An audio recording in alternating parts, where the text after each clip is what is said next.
ሁላችሁም ክርስቶስ ተንሥአ እሙታን እንኳን ደስ ያላችሁ፣ መድኃኔዓለም እንኳን ብርሃኑን ገለጠልን እላለሁ። ርዕሱን ወደ ማብራራት ሲሄድ እንደተናገረ ተነሳ ብሏቸዋል። እነዚህ ሴቶች ትንሣኤውን ለሴቶች የገለጠበት ምክንያት አለ። መጀመሪያ ሞት የመጣ በሴት ምክንያት ስለነበረ ትንሣኤውን ደግሞ ለሴቶቹ ገለጠ። ባህሪያችን አከበረ። ዲያብሎስ ሴትን ሲንቅ ይኖር ነበረ በሴት እርግማን ስላመጣ።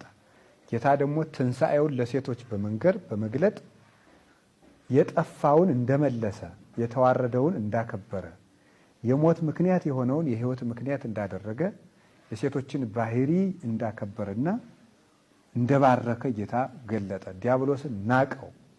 እሱ ባዋረዳት ሴት ሕይወትን በማምጣት በመወለድ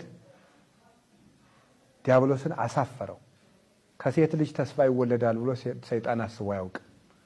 ግን ጌታ ከሴቲቱ ከድንግል ማርያም በመወለድ በሴት ጆሮ የመጣውን ሞት በሴት ጆሮ ብስራት በማሰማት ሕይወት በእሷ ማህፀን በማደር በኋላም ተነስቶ ደግሞ ለሴቶቹ ትንሣኤውን በመግለጥ የሰውን ልጅ ባህሪ አከበረ።